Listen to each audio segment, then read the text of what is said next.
Hello and welcome to episode 201, a completely sequential episode of the Nerds at Large Gaming Podcast. I'm one of your hosts, Darby Holland. I'm Jeff Mayo. Jeff, doesn't it feel good just have one podcast right after the other and just, the natural flow of time? Isn't it a great thing to happen? Indeed. Just love how it's uninterrupted. Yep. No shenanigans. None whatsoever. We'll never shenan again.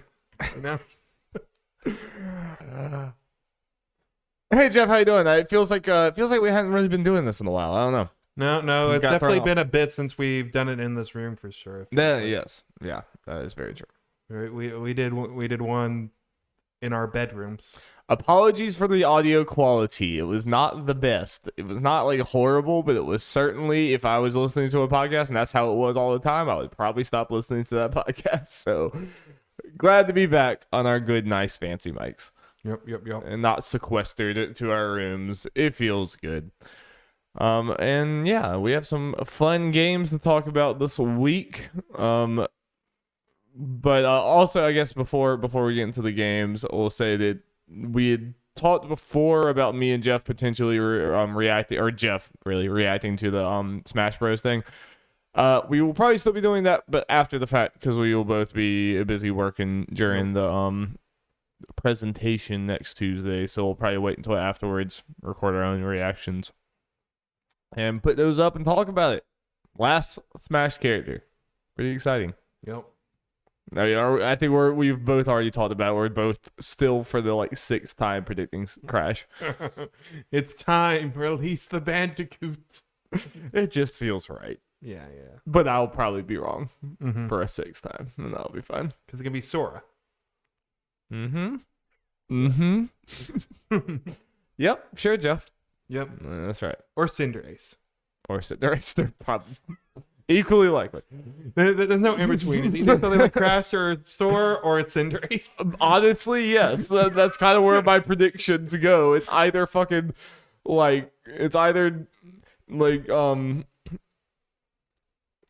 Trunks, not even Goku. It's fucking Trunks.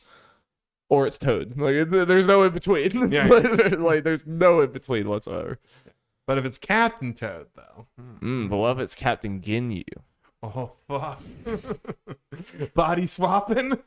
Jeff, what you been playing this week? I've been, we're going to be talking about that Direct, and this is the game that was in that there Direct. Ooh. Voice of Cards. It is a new card-based, tabletop RPG thing released by Square Enix, and is directed / produced whatever by Yoko Taro. All right, cool. So you made so half the audience is gone. All right, cool. We only have the nerds left. Yes. Welcome, hello. I am one of you. Yes. Yeah, this game is interesting, and it was kind of weird because we knew this game was coming. It was teased / announced already, and they kind of gave us the vague details of what it is. So obviously people can play it now. The trailer showed what it is and all that. But after playing it, and especially since it's coming out next month, October 26th-ish, around there, I think it is. Playing is I can see how they can put this out kind of relatively quickly. And I don't mean that in a bad way. Just because the way the game is laid out, at least in the demo, is pretty simple. Partly because there's only one voice actor. The person in the trailer, it is him. He is narrating it like he is a DM. Yeah. That seems to be the vibe they're going for, is almost like you're playing this super elaborate tabletop card game. Yes.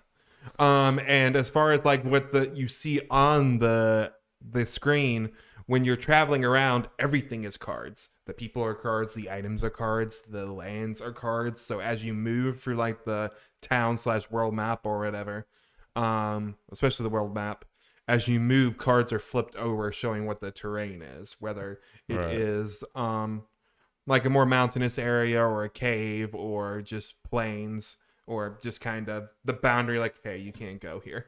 Right. Kind of thing.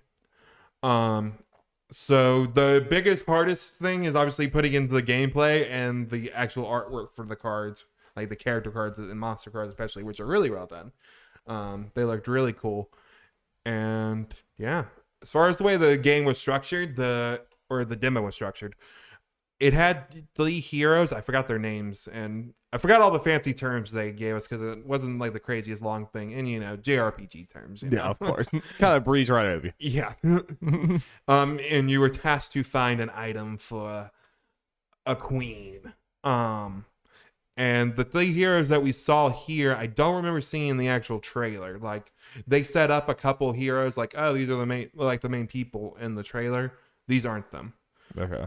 So I don't know if it's going to be like everyone's in the party, but the ones we saw in the trailer, the main ones, and these are just people that kind of join in at some point, or if this is a prologue and the people I played as die or whatever.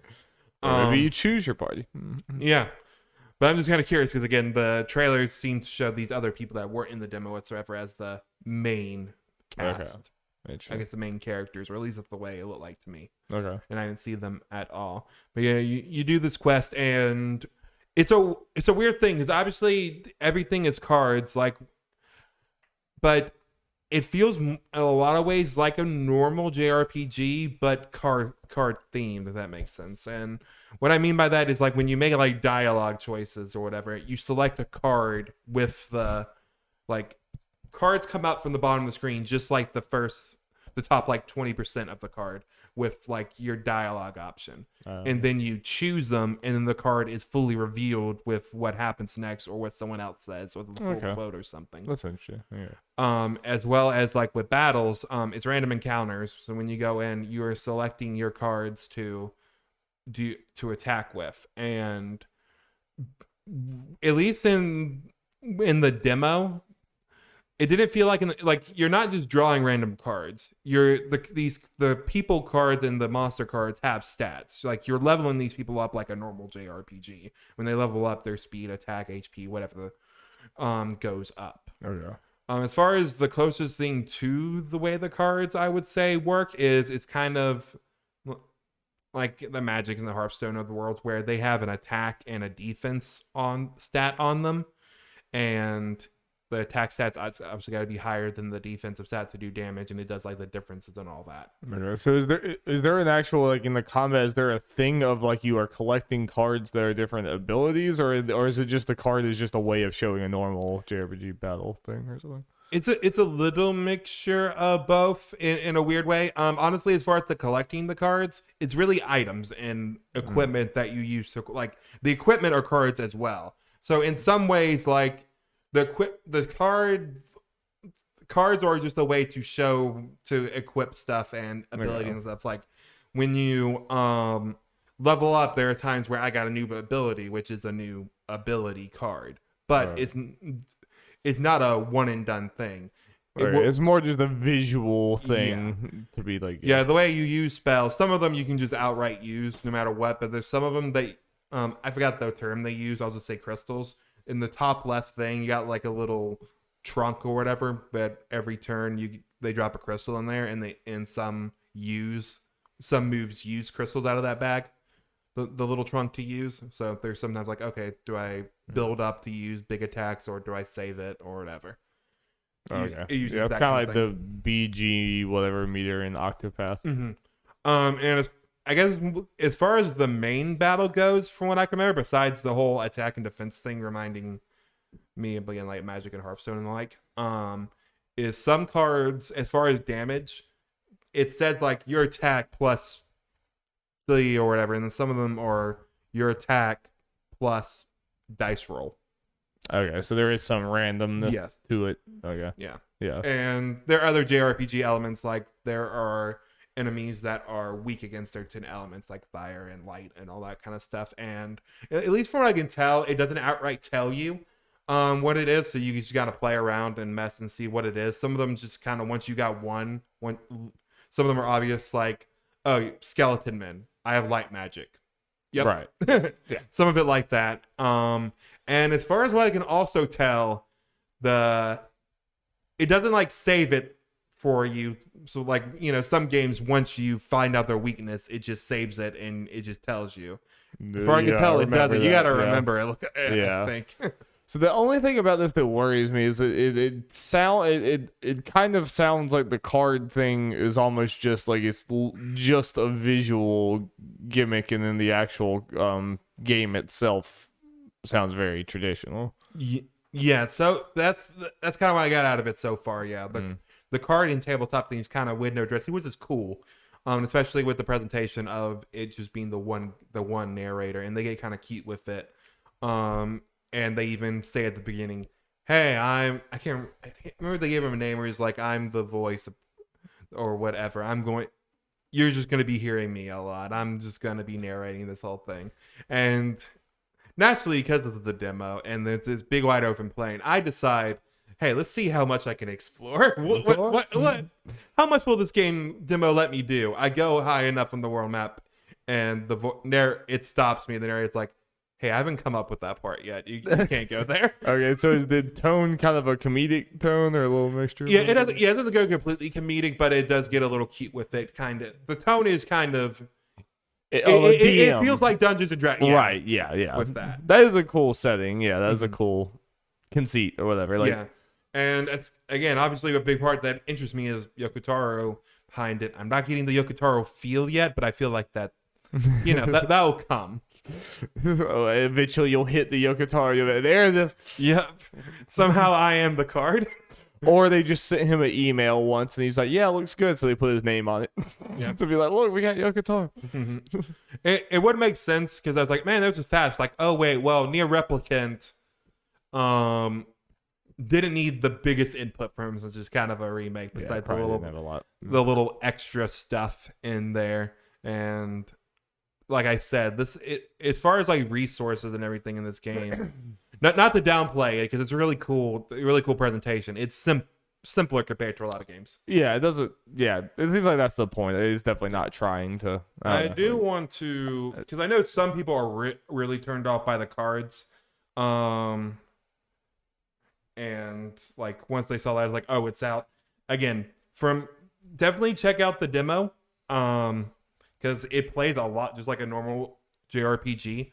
And if I remember correctly, I just want to check real quick because I know it's pre-orderable.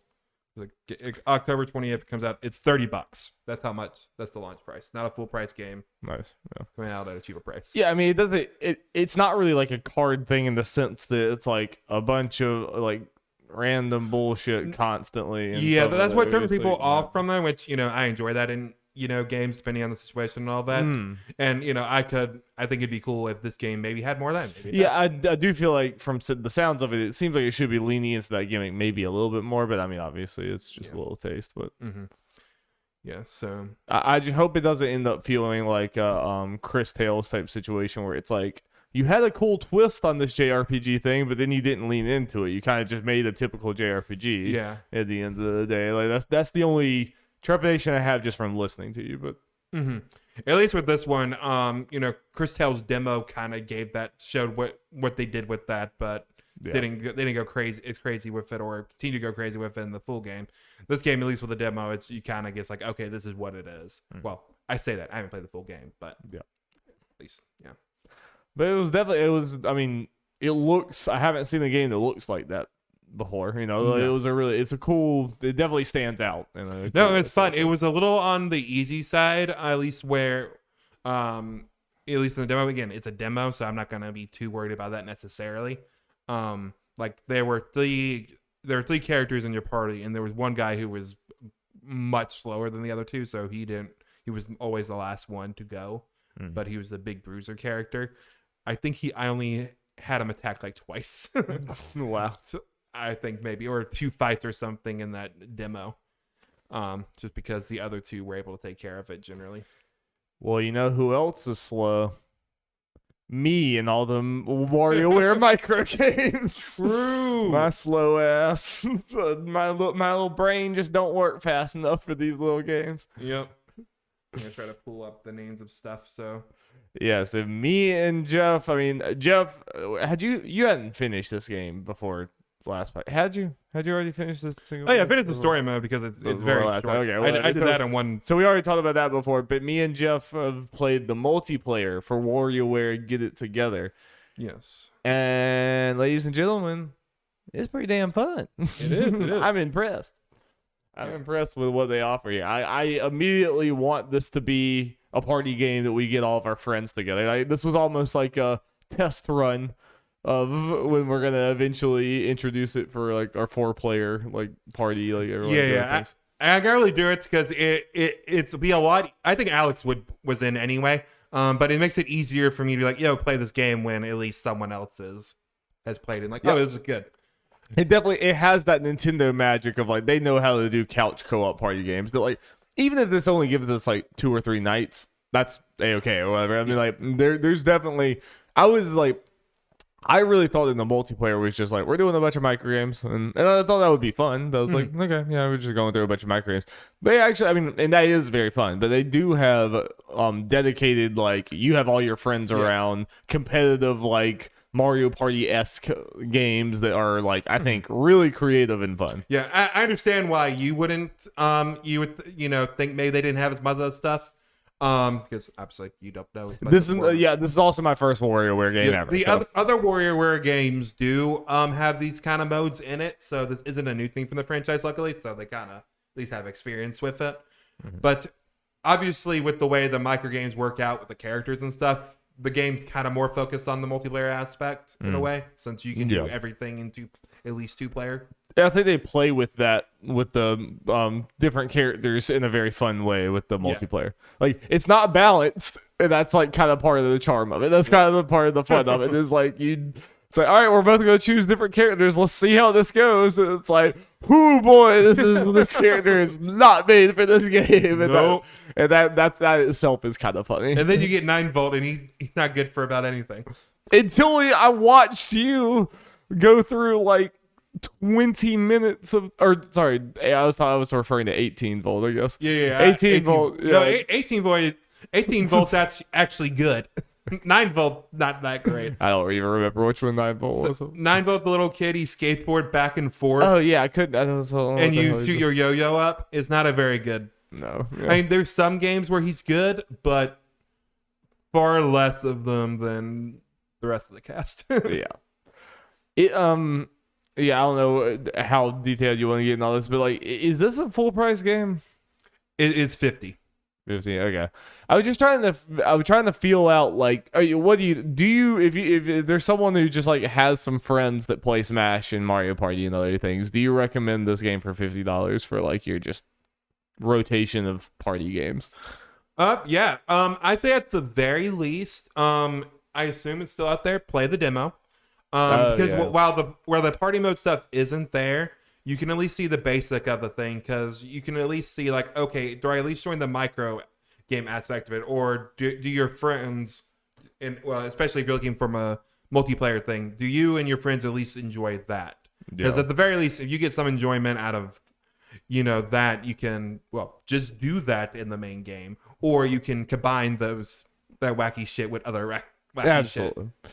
Yeah, I mean, I think it is. I think it is worth it because I think like there was enough in that multiplayer thing. Like obviously, if there was just like 3 of these, I'd be like, okay, well, like there's not enough to keep us. But there was like 6 or 7 or 8 or something like that. There are under here 7 party games, and then there are a couple more for like the completionists, like that bouncing game and all that. Right. I mean, it was enough to where it's like you would have at least like 2 full nights in the get-go where before you really experience all of it. And this is something I absolutely could see us like, we play this for 2 nights or whatever, 2 hangout sessions. We don't for a few months, and then we come back to it, and it's like just as fun again. It's like it's a good one to have in the rotation. And when you have new friends over, I mean, because it also has that Nintendo magic of I feel like someone who doesn't play games can pick this up and kind of understand it. It's gonna be wacky and crazy, but you'll get it eventually. Like it's crazy, but it's simple enough to like wrap your head around. Yeah, the most frustrating or potentially frustrating thing will be at first when if you haven't played it. Is obviously I'm not saying you got like frustrated, but I'm sure it was kind of confusing because you haven't played. It's like, okay, what does this character do? Oh god, what's going on? And you had to figure it out with the whole cast of character all for sure. Once. And part of that is the fun of it, for sure. But yeah, we can at least highlight a couple of some of our favorites from the list. I thought High Five was a fun little thing. Which one was the volleyball one? Okay, yes. Where it's just a volleyball match, and you can select your character to do. It can be a 1v1 or 2v2 or whatever. And wacky shit happens as well if you last too long. Like The ball will change. The game will switch up characters on you. They'll throw a bunch of basketballs at you. Yeah. Popcorn. Yeah. But we did Piera, the little bird dude. Penguin, he's so fucking cute. He's just aggressively cute. Indeed. But yeah, it's so funny with that one. 'Cause we did the penguin. He seems like he's perfect for that. That seems like the one that it's almost meant for. But then Jeff did this other one where you hover around or so you shoot something and go the opposite direction. Oh yeah. And it was just like a penny with the water. It was a disaster. It just like could not. I was like, oh, she might be good. Oh no, the water's not strong enough. Oh god, yeah, he could like lift the volleyball up in the air but couldn't like send it anywhere. He would finally send it over and now would just go beep.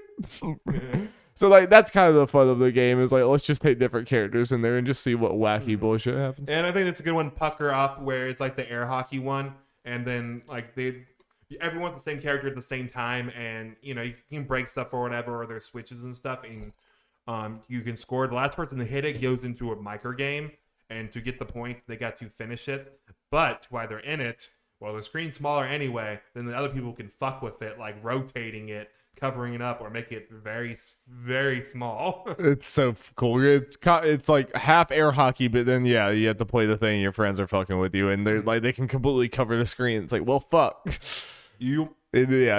It's wacky Nintendo bullshit. Yeah, I love that one too. And I'll also say this one, which might get some people interested, is Frenemy Frenzy, which is pretty much Smash Bros. Oh, yeah. That was also with the HP bar and it's good. Bullshit. But my competitive side came out, and I got Jeff to one hit from death 4 times. And lost, never won. It was infuriating, but yeah, that is a very fun mode too. And we only played on one stage too, so I'm curious to try the other ones out and get more people in there. Yeah, but you have me. I mean, you knew Jeff loved this game and would recommend it, but I also wholeheartedly recommend it as like this goes on to the long list of Nintendo party games. They're just excellent. So. Yep. Hopefully, we get another one in about a month with Mario Party with Superstars. Metroid Dread. I mean, which we'll talk about later. Ooh. Okay, Dari, we don't have to talk about the next one too long, but I figure it's always fun to get updates with these things, especially when we're both playing it. Tales of Arise. Tales of Arise, baby. We both got because it's been about 10 days, I guess, since we recorded last, so sure. We've both gotten a good bit farther. We're at the exact same point, hilariously enough. Yeah. Like Jeff, I was watching Jeff, and he literally got to like we are at literally the same spot. Yep. But based on us talking about it, and we're not going to go into spoilers or anything, but we both seem to really be liking it. Yes. Yeah. Combat continues to be excellent. The story is very interesting. I like how, I'm curious to see how this area we're in going. Like the first two, you can argue it's a little similar-ish, but I like it since the two areas, because as we mentioned last time, and they make it obvious in the beginning of the game, your quest is to defeat the 5 lords.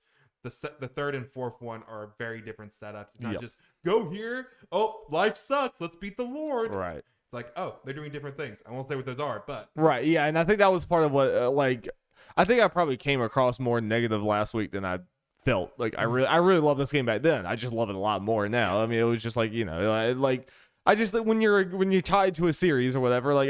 This is how I engage with video games. I pick them apart in certain ways or whatever. But like. That is one of the things I think I said is I was like, all right, can we get away from just the like pure sadness for sadness sake type stories or whatever? And it's like they did in very interesting ways. It also it wasn't just like we're gonna do the opposite. It was like, no, they actually like the third and fourth, like you said, setups is like they were both swerves in different ways, and like I'm not gonna say it's like the most narratively like crazy change. Like you could probably predict somewhat. You straight up did predict one of the areas that we were going into, but I don't think that makes it any less. Good and fun and kind of like I honestly didn't expect them to. I didn't expect the story to be as thoughtful as it is. Yeah. From the start. I don't know if you thought. I've been impressed with it basically. Right. Yeah. It's been interesting, because this is obviously other Tales games are varying degrees serious, but this one seems to be just from the get-go. Oh, this is real shit. Yes, and I think that stays the case, but I do think the cast has gotten to that elite Tales level where like I really love them, and they've had a lot of like nice lighthearted moments within there. It just feels like this game, it's more like you have to find the levity in the dour more so than the other ones, which is not a bad thing. I mean, I think it makes this story feel like it has more weight. Like this is the most weight I've felt in a Tales story since Xillia 2. It's not. I don't like it as much as Xillia 2, but Xillia 2 is one of my top 10 games of all time. So it's like, but yeah, like the story has gotten to that point with me. Like I still think what I was saying last week, like some of the budget, or I don't know what it is, but I still think the actual prose or like the dialogue of the story or whatever going forth is still like not as good as like a Final Fantasy VII remake or some of these other ones that are just like obviously you go in for narrative as hard as they can. I think the ideas of Tales of Arise are almost or like on par with Final Fantasy VII. I just think the actual writing moment to moment is not. Like when I guess I won't say what it is, but the boss in the area that me and you just got to or whatever that we just met, I think he's a prime example. I think the idea of what they're going for with this story is very smart, and they're like, I like this idea of like it's kind of subverting things. It's like you think this guy, if this guy is this type of person and he's there, you think he's gonna be one thing, he's another thing. I like the idea of it. He comes on a little over the top and too strong. I don't know if you agree with that. It's like I think that's the problem that Tales gets into. They have good ideas, but the actual writing itself, it's not bad. It's just doesn't live up to the concept quite on the peg. Yeah. If that makes any sense. No, I hear. Yeah. I can definitely agree with that. Yeah.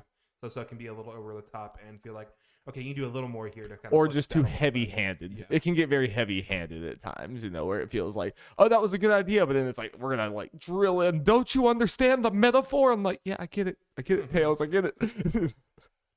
Yeah. But what is Alpha and I'm just gonna fuck her. I mean, come on.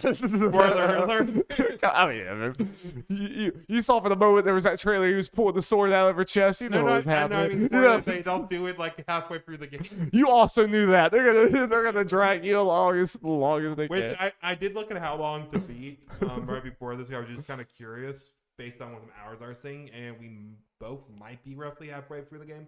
Okay. So I was seeing like 40 hours for just main story, and then like 52-ish hours, I think it was, for main story plus extras. Well, I mean, a big compliment to it, because I think almost all of these games are too long, even the ones I love.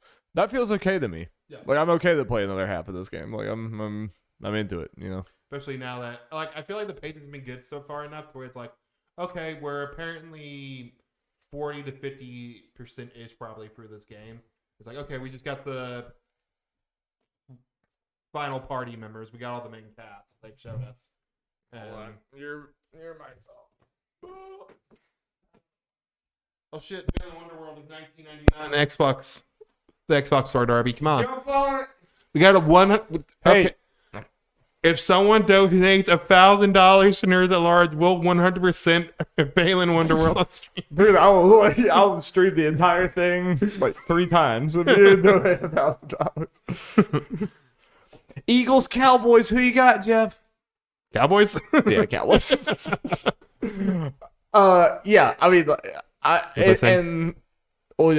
sorry, were you in the middle of a point? I forgot. It was a timing thing. I feel like the pacing be good since we're apparently 40%, 50% through the way, and we just finally both recently got all the party members. Right. Yeah, and this is like, I mean, I guess you've played more of the Tales games, and you like talked about Tales of Graces, which apparently is like kind of similar to this, or that you might rank. Wasn't that the one you might rank above in combat system and stuff? I was like, I think this is a combat system that's like every time I get a new character, I've been like genuinely excited because like I just like the way that they all play off each other, and it just makes it very interesting. Even if you were doing like I do, and I don't switch around that often, I really mostly just play Alphen, but even just the fact that whenever you do the different abilities, when you're playing as someone, you do their like Link ability or whatever, they all do different things, and they're kind of essential to use them right in battle to get by. So I think that that is just the element that even if I don't play as the character that I get, they have an ability that I'm going to use in battle in certain situations. Like one of them blocks an oncoming enemy, one of them locks them up. And that's the newest one. Like one like breaks armor. One, there's a bunch of different things in there. So I think just the combat system. The more I play with it, the more I'm like genuinely impressed. Yeah, I think it elevates Tales from like a little bit of a button mashy game to actual, you're thinking about your team. If you're button mashing, you're gonna have a bad time. Yes, which is not not the case for a lot of other Tales games or whatever. We had to bump it up to moderate to even just have the baseline of like kind of thinking about it in like Brazilia and stuff, and even thinking about it is just like healing at the right time. This is like there's a lot more involved. No more item management, especially for some people. Not that is a good people who aren't the 1%. We could have thinking that like conversation if we want. Yeah, that's a whole thing though. I could do a whole podcast on like how this is going to start to become a thing. Yeah, money is for me tight. Where like what adds to the difficulty is I can't just buy a bunch of items and then spam them in the boss battles and then replenish quickly. I can only get so many of the orange gels, which heals your cure points or whatever it's called. Yes. So yeah, I really got to think about that. Well, Darby, on the other hand, which I completely did not know this was going to be the case. I bought the deluxe edition because I guess I have a big boy job now and I just wanted the cool costumes. I thought I was just getting the cool costumes, but no, apparently I was also getting like a bunch of money discounts at the shop, some experience boost. Darby gets 20% more experience every battle than I do. So this is a conversation to have. And he also started with 100,000 gold. I haven't had more than 25,000. Which obviously this is a funny thing that like we do whatever. I think it's a legitimate conversation of like this is a single player RPG that's being made for if you bought the standard version, you were skimped for cash. Like you're having to make all these decisions, you're like, oh my god, this is so annoying or whatever. But if you bought the deluxe edition, you're like sitting pretty and everything. That's fucking weird. Yeah, that's weird. During the good news is I can go on the PlayStation Store and buy the money with in-game money with the real money. That's also weird. It's just fucking weird. Yeah, so if people don't know, on the store, there are other things to buy, but the main thing, they're experience boosters. I don't know how exactly those work. You can straight up just buy like 10 levels. Yeah. Or you can buy for like $3 or some shit, 100,000 gold. And because I guess you can only buy each technically thing once. They have 3 different pages for the 100,000. So you can do it multiple times. I just feel like this is going to keep happening. Yeah. This is not going to be like, oh, you remember Tales of Arise did that weird shit? It's like, no, this is going to be a thing. Well, I mean, the thing is, it's been a thing. This has been in other Tales It has, games. but I feel like... I'm not saying that to, defend it, but... yeah.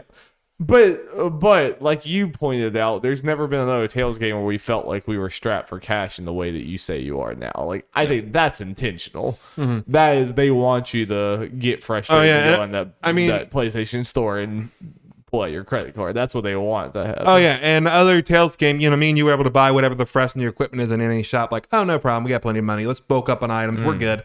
This one's like, well, this only makes my attack for this character go by 10. I can't afford this. And like I said, that's intentional, and that's kind of slimy and shitty and weird. You know, that it's like single player RPG. It's just weird. It's just that stuff's gonna seep into a lot of things. Where like they're gonna engineer the base experience to be as frustrating as it can possibly be to try to like nudge you towards that store, which is just we don't have time to get into how weird that is. Yep, I don't like it. But you know what? We do have time to get into how weird it is. The news? The news! News jingle, Jeff. Jingle, jingle, jangle. All right, so the way it's going to work, we're going to primarily talk about Nintendo Direct rated shit. Got a couple of the bigger headlines, and then I got a best of the rest, and then we'll get into the other shit. So we're going to start with what everyone was really talking about, and that is the Mario movie cast, which was announced during this Direct. I would also like to say, luckily I'm not the only one. I know I wasn't the only one. When Miyamoto came out, I was like, And he was wearing a Mario shirt. It's like Odyssey 2, and some people I think were also like Pikmin 4. Yeah, I heard some people. Yeah, it's not that was this. I was thinking Odyssey too. He was wearing the Mario shirt. That was like, oh my god. Yeah, it's like at least something. I think Pikmin might have crossed my mind, but obviously my brain switched to Odyssey once I saw the shirt. That's where I was on. Yeah. I was disappointed in the announcement, but whatever the thing they did announce, it's memorable. Yes, it made an impression. Indeed. So yeah, for people who have been living under a rock, Chris Pratt is Mario, which I would say is the weirdest one of the bunch and the most that people are kind of more hesitant about. People seem to be fine with most of the rest. Is that weirder than Seth Rogen Donkey Kong? Well, I guess I will say by that point that wasn't weird. Well, I think he got like, it was just like every announcement almost like one up the last with just like the holy shit, what the fuck?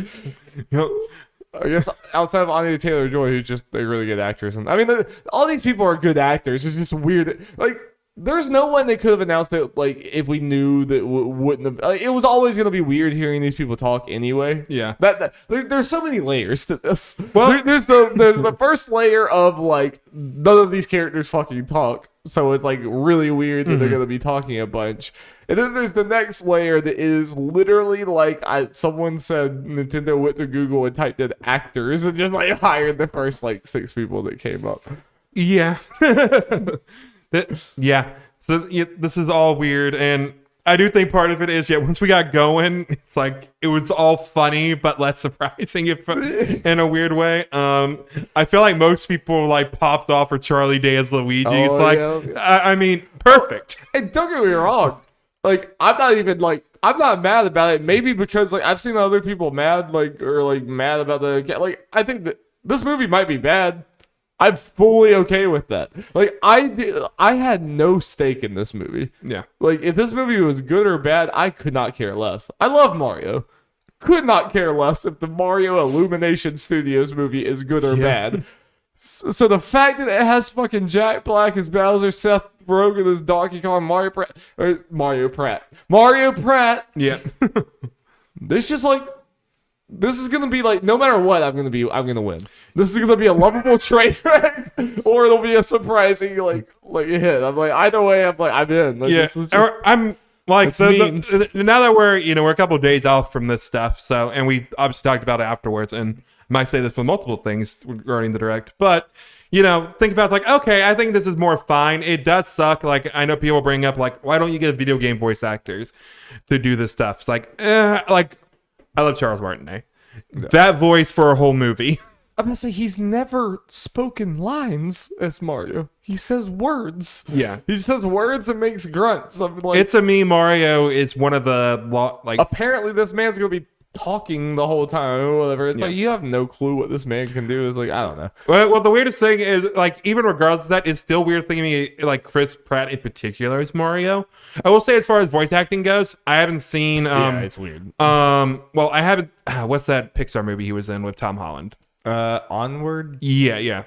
I have seen him in the Lego movie, and he was really good in that. So, he's at least he can voice act. He's a good actor. I mean, he's a good actor. Yeah. Sometimes there's just different things, and some actors going the voice acting not work well. I'm saying he's good. It's still weird for me to think of his voice on Mario, just in general. And people did bring up, and I know this goes against me saying like Charlie Day great as Luigi. I love that casting. I was like, are they gonna go even try for the Italian accent? Well, probably not. All right. See, I guess this is just the thing for me. Like, like I would probably have a complete 180 if it was something that like I was like really invested with. I'm not even thinking it has to be. I'm just curious. I'm just coming at it for the perspective. I love Mario. Mario's accent has always been terrible Italian fake accent. So what's the difference if Chris Pratt does a horrible Italian accent? No. It's always been terrible. No. Point on that's the thing. I'm just curious if they'll even try to go to that because, if he does it, it probably will be terrible. They will. I think it will be terrible, and that would be great. It's more of a curiosity thing than a... I guess I just have, like, I feel like I'm in the best possible place for this movie because like just no stakes whatsoever. Like I hope it's either great or a trash fire. Like the worst thing it could be is like okay, Yeah. and like I think a Mario movie from the get-go was just never something that was like super interesting because Mario has actually gone aggressively against being story based. Yeah, like, well, Galaxy tried a little bit. Well, and the funny thing is, Miyamoto is like all gung ho about this and is helping them when he is the reason Galaxy 2 had less story because apparently Galaxy 1 had too much. I guarantee you, some of the devs in Galaxy 1 are like, "What the hell? Yeah. Now you want this whole story? Now you want to do this shit?" Yeah, well, it's one of the weird things. This whole thing took a surprise. It's weird. I think Daniel Bloodworth said this on the Easy Allies podcast. It's like, as far as these actors did a surprise things, like I didn't even think about it. Like I knew this movie was coming. Part of me was not. My brain was not even focused on actual voice acting and actors for these characters, despite that obviously being a thing. I straight up forgot this movie existed. I mean, obviously when it came up into Illumination, I was like, "Oh yeah," but. Yeah, I have not thought about this movie like at all. But me trying to put like people into the characters and stuff, like I'm curious to see Chris Pratt because he mentioned he has a voice for Mario, which okay, I won't judge until we hear that. I know nothing about Anya Taylor-Joy. I might have seen her in things. She's great. Yeah, she's in The Witch. Yeah, I know she's also in Queen's Gambit, which people really like. I need to watch Queen's Gambit. But again, Charlie Day as Luigi. Let's go. It's just so fucking. I like Jack Black as Bowser. See, I'm just in for this being hilarious no matter what. Like, and I feel like for Toad, Keegan-Michael Key's the kind of direction you need to go. I have a distinct feeling that you will not be able to tell it's Keegan-Michael Key. He'll just do some Toad voice, and you just won't even be able to tell. Or they do it for a filter for all we know. Or that. Yeah. I think Seth Rogen as Donkey Kong's fine. I'm also kind of excited, like. As far as this movie goes, Donkey Kong's going to be involved. Yeah. This kind of adds more to the movie. Cranky Kong, apparently. Yeah, Fred Armisen is Cranky Kong, which, people have pointed out, old Cranky has not been in a game with Mario ever. Technically, Cranky was in the original Donkey Kong game with Mario. Nice. If you go with that. I'm sure. I mean, like, they don't have to hold them. Oh, I know. It's just kind of a cool thing. I think it's a cool thing. Like, we're actually going to see them on a screen together. I saw some other people like, what? He's not a Mario kid. I'm like, what the fuck? Nah, they can do what they want with this shit. I mean, they can play around with the canon. If fucking Samus shows up in the ship, I'll be like, hell yeah, let's go. Hell yeah. Hey, go crazy with it. Maybe somewhat make this like a Wreck-It Ralph thing, just getting a couple of other Nintendo things in there. I am curious. What? Sorry, I'll let you finish. This is a final topip for this. Okay. So you go ahead. Yeah. No, I'm curious is like, what's going to be the background for this? Like, as far as this world. Has Mario already saved Peach from Bowser before multiple times? Is this the first time they meet? Yeah, very true. I'm curious about that stuff. Very interesting. Yeah. I mean, I think it could surprise us and be decently good, but the thing that gives me more hope for this is the Sonic movie was good. Yeah. Different companies, but that means this stuff can be good. Well, they're obviously putting budget into it. Yeah. Budget does not mean good movie. And also, I mean, I'll admit, this cast absolutely feels like they had the budget and clout to get a bunch of celebrities, so they did. Like, probably regardless of if they were the best people for it, they just kind of went for these big names. And I'm sure these people are like, I love Nintendo. Absolutely, I'll do this. Yeah. What is the chance that this fucking ends with like a Sonic character or something coming and initiating the Smash initiative? I'm going to go with 0 because different companies. But I like where your head's at. And Marvel and Sony were different companies, and apparently Tom Holland's in that Venomverse. Yeah. Yeah. Well, all right. Sorry. Let me take the dream one step down. What's the chance that, like, at the very end of this, they tease some other Nintendo, like a Link movie or something, or some shit like that?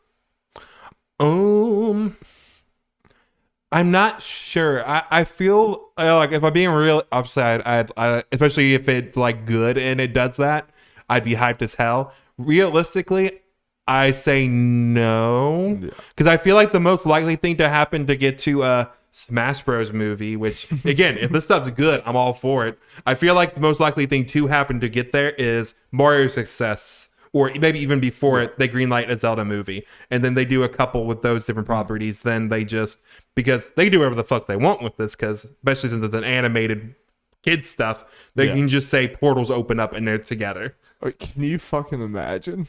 And then like Taboo comes out. Yeah. It's like, they're fighting the fucking Master Hand. Let's go. It's like Subspace Emissary on fucking steroids. Okay, just real quick, because I feel we can end it with this on this fun fan theory, or wish, because they can't go too crazy. But I say 5 properties max. Which 5 Nintendo things would you want them to pick for that? Are we talking about like their Avengers, basically? They're Pretty much their first team up movie. Yes, they do 5 movies. Eventually, they're gonna have in-game, and Cloud's gonna be fighting Sephiroth. I just hope you know. Eventually, but we'll keep it small with Nintendo characters. Yeah, Mario, Zelda.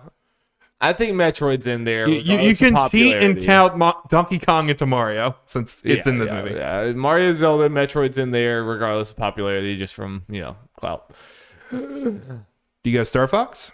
I think Star Fox is in there. Cause I think space is going to be part of this. Yeah, I think Star Fox is in there. True, you can easily connect Samus and Star Fox, especially if we're going to get it. Now, question is, I say no, but is Fire Emblem in there? I don't think Fire Emblem's in the original. Kirby's in there. That's the 5. That's 5. Okay, that's it. Yep. That's the 5. That's 5 right there. I was thinking maybe Pokemon, but I think Kirby's the way to go, especially since Nintendo completely owns them. Yep. I think that's the 5. That's the 5. That's your Avengers. I think a Kirby movie, like, again, it's with its video game movies, whether they've been live action or animated, they've just usually been bad. When I'm of the opinion they don't have to be, they just are. For some reason. No, there's not something inherent about them that makes them bad. I think just the assumption. All these properties we just named, you can make good stuff out of them.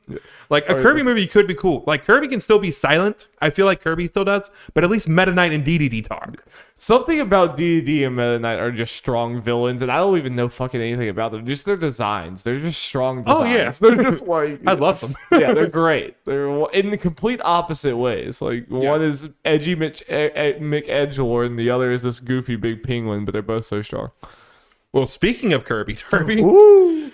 I would say the biggest game announcement from this presentation was Kirby in the Forgotten Land, the actually first 3D Kirby game ever. That N64, I saw you play.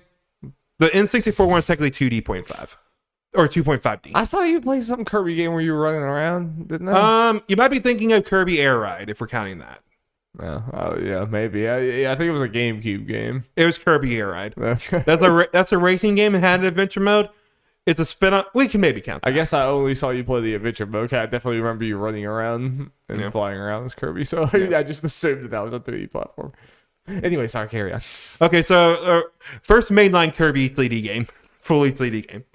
That is hype, and since the Direct has happened, you watched track of time. My hype has grown. I am actually very excited for this because, as I've been able to think about it, it's like I love Kirby's world. And I loved playing Kirby games when I was younger. The unfortunate thing is, even though, to varying degree, a lot of the other ones have kind of evolved or at least taken some risk and stuff, Kirby has not. Kirby, besides Yoshi, has been the safest by far. Yeah. And Yoshi is maybe not as safe as Kirby, but like one step below. And like Kirby, like I think compared to Mario, is like closer to. There's no way to say this nice. It's closer to like the Minions type movie where it's like it's a kids movie. Yeah. It's a kids movie that adults won't enjoy or whatever. I'm not saying it's that far, but like Kirby is like a kids game where adults will like a lot of adults won't get a whole lot of enjoyment out of it. Whereas like Mario Odyssey is a kids game, but yeah, if you're 30, fucking buy it. It's great. Like, go no. I agree with you 100%. Typically, Kirby and again, I'll throw Yoshi in there. Games have been made more in the mind of younger kids. Even then, like you're saying, Mario kind of does too, but it is also for adults. Yeah. But yeah, adult people like our age want Kirby to evolve for that because we have the nostalgia for that, and there is the potential there since it's been so stagnant for so long, and them finally doing it and taking, it looks like, some cues from a mixture of 3D World and Odyssey in places. For sure. It's very interesting. Like, I want to see more. Like maybe what potential gimmicks there will be. Obviously, they needed to show that Kirby can inhale and absorbs people's powers and all that. And it's great that they immediately show that and how you can use that to interact with the environment some. But I'm curious if there's going to be something else to it. Like, you know, especially when it's a post-apocalyptic city and all that. What more is that? And especially, you know, we mentioned them. How do DDD and Meta Knight probably fit in this? Because they're more than likely going to be in this game. I hope so, they weren't. Yeah, especially as the first 3D game. It's like they might even be playable because a lot of times they do end up that way. That'd be cool. Yeah, I mean, this did feel like a trailer that was holding stuff close to its chest a little. Oh bit, yeah. And I'm excited to see that. And even if there isn't like a crazy amount more, it's just getting bigger budget in comparison to other ones, non-Nintendo 3D platformers is inherently exciting to me because we don't get that many. Yeah. And again, with a character I love like Kirby in a world and all that.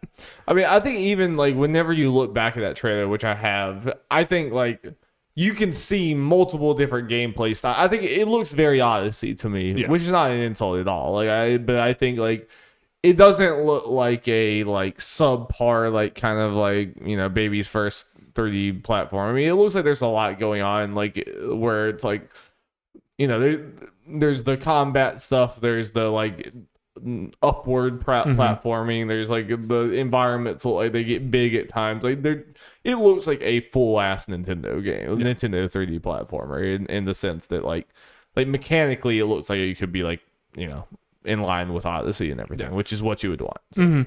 And especially, you know, again, Kirby moving to 3D, and it looks like we're getting all the normal Kirby tools again, like inhaling people and getting their powers. We saw Kirby floating and doing his little, you know, float thing a couple times in there, so that's in. So it's like, okay, it's just Kirby in 3D, which is great. Yeah.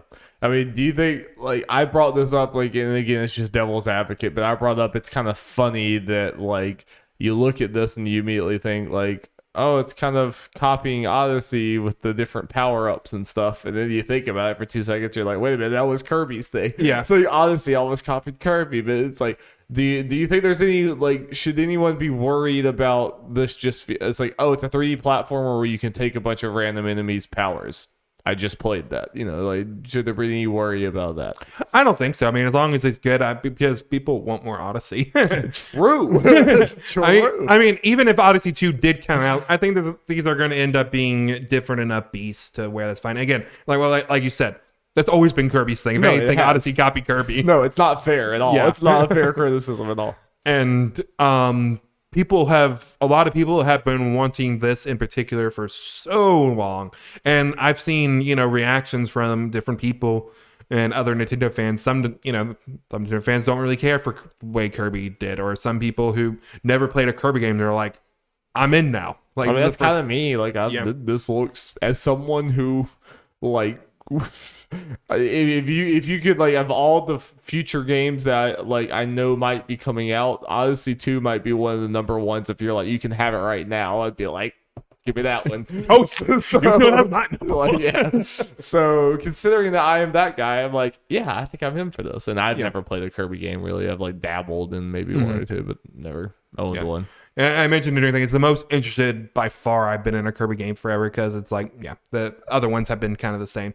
Planet Robot's apparently really good. I kind of wish I could played that. Unfortunately, I think about going back. Going back to 3DS might be a little hard. Especially since I don't know where mine is. And it was broken anyway. I think mine was at my parents', and I think I saw it there, and I didn't take it home. If that says anything about my 3DS. But I am very excited for this game, and it just adds on to the list of like, Nintendo's gonna have a killer 2022. They just have, if everything hits that they said, they're gonna have a pretty stacked lineup that might rival 2017. Yeah, it's at least gonna be like, you know, somewhere close to it, because like, I mean, just already when you have Breath of the Wild 2, if you have any other big hits, it's like, hot damn, this year. Yeah, it's how Kirby, Bayonetta, Arceus, and Splatoon 3, yeah, like that's gonna be well, and other, like, Mario plus Rabbids. Mario plus Rabbids. Yep, completely forgot. Triangle about strategy as far as exclusives go and all that. It's that. like, Absolutely. yeah. Yeah, that's the year. Yeah. And I'm sure there's another one or two I'm forgetting. Okay, Darby, let's move on to the next, I would say, the big three announcement, or 3 or 4. This is definitely a big one. Nintendo Switch Online, Nintendo 64 games and Genesis games being added to online next month. Don't know for how much, but we did get that. And these are the games. I'll just say these real quick before we get into it, because I think it's I'll at least say the 64 games, and we'll go over all the Genesis ones. Mm-hmm. Mario 64, Mario Kart 64, Star Fox 64, Yoshi's Story, Ocarina of Time, Winback, Overt Operations of all things, Dr. Mario 64, Sin and Punishment, and Mario Tennis 64 are what it is launching with promise of later on Banjo fucking Kazooie, Pokemon Snap, Legend of Zelda Majora's Mask, Kirby 64 of the Crystal Shards, Mario Golf, Paper Mario, and F-Zero X. What's he doing, Jeff? Holding up Nintendo like he always does. The N64 lineup they announced for is really good, and for multiple reasons gets me hope for the future that they'll get a lot of the games we're doing, because I'm just going to jump straight to it. Banjo. They talked to Microsoft about this. Damn. I swear to God, they don't give us Diddy Kong Racing. Because I have the Rare collection, I want them to add the other ones, but I could take or leave the other Rare games. I need Diddy Kong Racing. You can't imagine that Microsoft would be the issue here. No. It seems like they've said yes to way wilder things than this. Well, it's also the only thing that's holding Diddy Kong Racing back is the fact Banjo's in the game. So it's all they got to do is say, yes, we'll allow you to do Banjo. The thing that I think I don't know, I don't want to dominate the conversation too much with this, but I just get mad every time I think about this shit or whatever. Go for it. I think the thing that's holding it back is this whole system model, because they know that that's a game that you're really excited about, so they want to wait for that to be 6 months into it so they can tease you along to that point with little announcements or whatever. They want this drip feed, which I just think is kind of obnoxious, you know, so I just because again, I mean, I know a lot of these maybe weren't even, so I understand, but the Wii U in the general sense, when it came to these old retro games that you wanted to play, you could just fucking buy them. Yeah. From day one on the Wii U or whatever. That was just a better system than where we are at now, where we're oh gee, I hope Wave Race comes, I hope Diddy Kong Racing comes. It's just we shouldn't really be in this situation, you know. I am offering to pay the money for these things now, and that's just the thing that frustrates me. But again, I don't want to dominate this conversation. Yeah. Well, I will say, as far as the whole, let's see, I want to try to find this list because it might be, as far as games coming, a good thing for the conversation. As far as the whole it being part of subscription or buying straight out, if I knew they were going to consistently update this thing or get the things right away, I'm okay with it being a subscription, because in the long run it's cheaper. It is. To get all these, than to buy all these games that I would want, because they'd be $10 a piece, probably, like they were on the Wii U. But I mean, this might be $10 a month. This service. It won't be that much. No, people will riot. I hope it's that. Well, because Nintendo Switch Online is $20 a year. Yeah. I'm expecting, and it might be the 60 PlayStation Plus or something is. Honestly, a year. I'm expecting $10+ probably at most for the year. I hope because it's an expansion pass. I hope that kind of wording, it can't be more than the initial service, in my opinion. I don't think it's Nintendo, so I'm not saying it's a situation where it couldn't happen. You're probably right. Yeah, I hope you're right. Well, let me put it this way: they absolutely cannot do more than double in the price. Even then, I think that's doing it too much with what they've done so far, and I don't think they are. I think I might be wrong. I'm predicting it to be bumping up to $30 a year. I just already think $20 a year is fucking nothing. I agree with you. I'm wondering. That's why I'm not as butthurt, or Butthurt may be a little mean. Upset about the price going up in general. My whole thing has never been, and again, I'm so sorry that this is becoming this conversation, but like, my thing has never really been the price. It's the fact that like Nintendo right now might be like sitting on Diddy Kong and Wave Race, and it's going to be a year from now just because they want to have this arbitrary, like, tease new launch thing or whatever. And, like, by the time we get it, it's like, oh, cool, I could have been playing this a fucking year ago, but you were just like, you wanted to have this drip feed just for the hype. And I'm like, that's obnoxious to me. You know, it's like, I would almost rather pay the money to just be able to, there's a product I want on the system I love. Let me do it. Or both. Fucking let both happen. You know, it's like if you want to wait for it to be on the subscription service and get it for like super cheap, go for it. Yeah. But if there is a game that you just singularly super want, you should be able to buy it because that's what you've been able to do in the past. I mean, so like it's less the price and more the like I'm gonna have to sit here and wait for a year and it might never come. Yeah. They might just never come. So it's like, and I don't know. I just have to sit here in limbo, and that's the thing I hate. So if you're watching the camera, and I'm sure Darby's wondering like what in the world I've been trying to do over here. I found this list that people have compiled about Nintendo 64 games that have been that are on Nintendo Switch Online, Wii Virtual Console, as well as Wii U Virtual Console, and they kind of do this to check marks with, and they also have Wii U Virtual Console data mined. So data mine that was found in the shop but didn't release, probably because the Wii U was such a failure. That sucks. And Darby, do you know what was on that list? Banjo-Kazooie, as well as other rare games like Banjo-Tooie and Diddy Kong Racing. So they were even in talks back then, I guess. Yes. Yeah. Interesting. Yeah. Especially since it sounds like the Steep talks have been going on for a while. I guess it makes sense that, you know, this stuff had come up also when talking to Microsoft in general. Yeah. So this gives me more hope that Diddy is coming because, again, from Microsoft's standpoint, why not? Because Nintendo can just pay them a little money. They're not going to lose anything over it. Unfortunately, again, I think it's one of those things. They know that they've announced most of the big guns now, and they have very few big guns left. So they want to, several months from now, still have big announcements. So that's probably why Diddy Kong Racing's not in here. Yeah, is because they don't want to they don't want to get a few months from now and have nothing but niche things. They want to have some big things to say. Yeah, and I think Banjo is a good one to start off like to get people excited and like they're talking to Microsoft. Well, and that shows that like if anyone's trepidatious, like, but look at what the future is going to be. It's like, oh shit, I have to buy this. Look, they're going to put things like Banjo on there. Like, yep. I won't go through the whole list, but a couple other highlights just to give you an idea of potential games that could come to get maybe a little excited. These games were on the Wii U Virtual Console. Turok? The Wii U ones just straight out. Mario Party 2, sure, put that on there. Put any of the Mario Parties in there.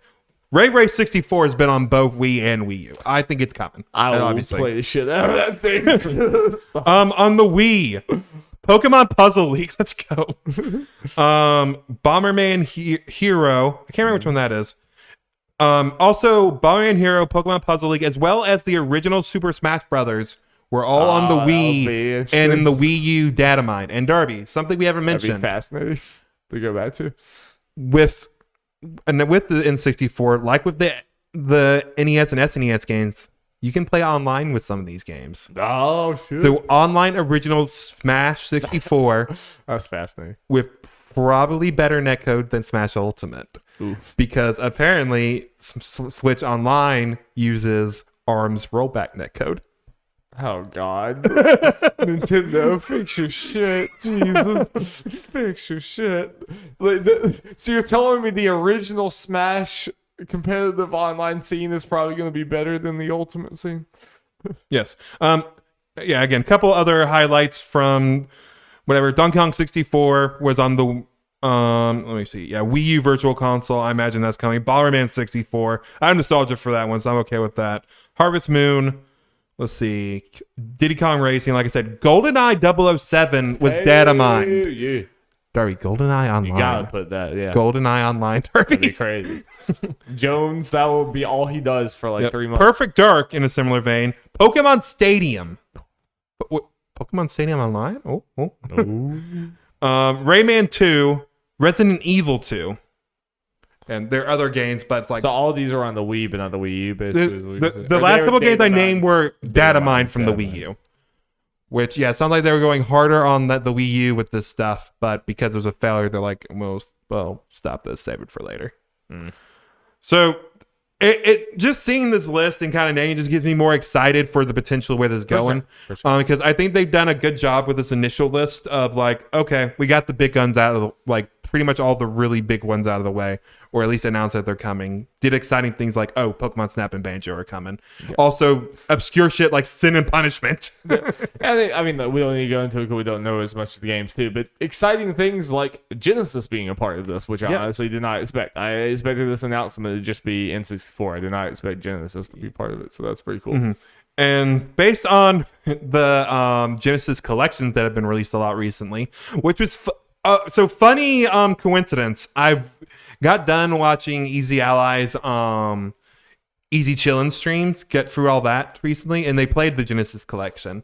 I was looking at that list. I was like, I was considering looking at the price, like, maybe I should just get this just to have on my Switch. But then they announced this. It's like, oh, here's already most of the games that I was looking for on. You canceled any need of having this thing. Yeah, and it's like, oh, I should expect most of the other games to come too. Like, Shining Force is on there, so I'm happy. Or maybe Sega just saw those sales had gone completely to nothing, so they're like, yeah, sure, go ahead. And obviously, this, like, we knew 64 was coming. Can't be understated how cool and, I guess, big Genesis games coming is. And Nintendo was releasing an official Genesis controller. I want to go back to somewhere in the 90s and just show them this. Yeah. Just be like, hey, one day, I want to go to Greg Miller as a little kid. And just be like, hey, look, you lost. Take that, dork. But you know who didn't lose? All the Bayonetta fans. They finally got their trailer. Yep, the big finale of... Been starving out here. Yeah, they've been starving almost 4 years, Derby. They had a little fun thing where they were like, oh, is this Astral Chain 2? And like, nope. It's like, okay, good. Like, this is one of those situations where I would understand Bayonetta fans being upset if now, they pulled really quick, the fact that they, like, very quick, do not spend much time on this. Okay. The fact that they made that troll, does that mean Astral Chain is getting a sequel? Would they be willing to make that troll if it was a dead franchise? Because that would seem kind of rude. I'll say the reasons for it just real quick, and then we can move on. I think Astral Chain thing is definitely getting a sequel because it sold well for, I think, its budget, and Nintendo completely bought the rights from Platinum early this year. Okay. Yep. Bayonetta 3. Bayonetta 3 finally happened. Bayonetta got a good news. Oh, I mean, we all knew. Yeah. We all knew it was like gonna be like fabulous. every one of her, like the character design. She's goals. Yes. Honestly. Indeed. And she got a new ability. She got a new ability called Demon Slave. She can just take control of these giant kaiju monsters through these crazy battles. Which I still want to know what the fuck's going on there. Like, am I controlling these things? Because you're like running around as her, like looking up at these kaijus, like what exactly is going on? But I wonder if it's a thing where like you do inputs for Bayonetta, so she does moves, but it also corresponds to a move for the kaiju. It's the fucking Bakugan game we saw, where they were running around with the Bakugan fighting, and you just it all comes full circle. Yeah. What'd you think about this trailer? I thought it was good. I think it was a good way, like, to introduce it. I like the little tease because it immediately made it clear it's Platinum, and then little troll with Astral Chain, and then like, oh, here's Bayonetta, and you look, oh, by the way, gameplay. Yeah. I'm glad they didn't go the route where they just showed like a CG trailer that showed off her new look, and that was it. Yeah. I'm glad they showed off that kind of stuff. I think it looks good. I have seen some people upset just the way it looks. Just in general, because it is a Switch game. I do think it looks a tad dated, even if it looks very fun. And I don't want to, again, I don't want to draw on it too much, but I do think it looks like a game that could have came out a few years ago, which is honestly whatever, it's fine. Yeah. You know, As long as it runs good, which I did see. I think I did see some little hiccups in there, but don't know if it's like our stream or just other streams or not. Which I think as long as it's buttery smooth, that's the main thing. Obviously for Bayonetta, yes, it needs that. I think it doesn't need to be the most graphically crazy thing, which I mean, it feels weird to criticize it because I still think it looks very good. Yeah. It just doesn't look like a cutting edge 2021 game, which again, I don't really necessarily need that from Bayonetta. Like, I need the crazy style, the amazing soundtrack, the just like flashy over the top bullshit, the weirdly sexual innuendos and content that just makes you feel very strange. I need all of that stuff. So something I'm curious about. We didn't see her get naked. That's a trailer. Boy. Yeah. They might have just first trailer. Yeah, true. They might have just want to show that in the direct. So I forgot. Did you ever play Bayonetta 1? I played a little bit of it. Okay, Bayonetta I need to. It's really really. No, good. I know. I need to play it. I have it. I believe I should have it on the Wii U, so I could play it. Bayonetta 1 and 2. I need to play 2 still, yeah. I'm contemplating, like, I should probably just do it on that. I was contemplating, like, do I just get it on Switch? Do I go ahead and get the better thing? Or do I just play what I got? Yeah, I might see, like, obviously I've kind of gone away from that type of game, but I did really like Bayonetta. Oh, well, actually, I might be down for it. Okay, a point for getting it on Switch. I'll be playing on my Pro Controller instead of the Wii U gamepad. There you go, sold. I think that's reason enough. Sold. Yeah. Okay. Well, I'm glad we got that settled. I mean, if you want, we should whichever way we should get it physical. I'll cut it with you if you. Yeah. Want. Oh yeah. I was about to say maybe we should just cut it and just get it for I'll, Switch. I'll split it. Physical with copy you. and we're good. I'm down with that. So we might have to get Bayonetta 1. We'll figure it out later. That's fine. Whatever. Yeah. I know there's some weird thing about that. I'm gonna have to go to YouTube to figure out what the fuck happened in Bayonetta 1. I really love the game. I don't remember what the fuck happened. Yeah. I know I killed God. I got Bayonetta 3 so spoilers, she killed God. Yeah, apparently everyone's looking like, is there time travel in this game? Bitch, there might be. Because this is something you might remember for one, if I'm remember, you remember the little girl, Cereza? Yes. Yeah. People are thinking this Bayo is her. Ah. Because the hair is the exact same. Interesting. Yeah, if you wanted to look it up real quick, just yeah, I mean, how do you spell her name? It's like, I do remember there was a little girl. CEREZA. Also, people thinking that might be the case because Bayonetta's voice act. Oh shit! Yeah. Yeah. And this might have nothing to do with it, but the voice actress for Bayonetta is different. Yeah, that is like the exact same design, isn't it? Yeah. So. Yeah, I'd say that's a pretty likely. Yeah. Thing. And also that's crazy. Oh yeah. And I know a video game that I will love. I love her design so much. Oh yeah, she's just so good. Bayonetta is such a good character. Oh yeah, she's a top tier character. She's like, out of all third parties, she's the one I think of like, wait, she's in Smash. Like, I know she's kind of a de facto Nintendo character at this point, but it's still so weird. She still stands out, even among the third party. It's also, again, don't want to dwell on it too much, but the people that are like, if you're someone who's like, oh, Bayonetta, here's the people just sexualizing women or whatever in games or whatever, you don't know what the fuck you're talking about. Like, if you're talking about like strong female characters who like own her sexuality, own their sexuality to the point where they make you feel uncomfortable, it's like, yeah, no, Bayonetta is just great. Yeah, Bayonetta is like fantastic. But I'm glad we're in agreement of picking up 1 and 2 for Switch so we can get to that done. Yes, I want to. I hope I still like love Bayonetta 2 as much as I did 1 back in the day. And also, before we move on, Darby, that Virgil lookalike there at the little end thing. Did you have the same thought cross through your head that a lot of people did? Even I kind of thought it for a second, where they slashed through the 2022 and was going to turn it to like a 2021 or something. Oh, yeah. Like, I think slash through 2022 was a bad idea if you weren't going to do that, honestly. And then we get someone who looks a lot like Virgil, so people got thinking. People are thinking, I think it's because of a design motive, that it is Jean, or how you pronounce her name. From the Bayonetta, the one, the Bayonetta in red. The white hair chick. Right. She just has a new funky design like Bayonetta does. You imagine how hype it would be if it was like a virtual. Oh, God. It was a Devil May Cry crossover. That'd be crazy. That's the dream game. Yeah. That is just the like. God, I wish those two games were owned by the same company or something, so that could happen. Actually, happen. Or Dante getting a Smash.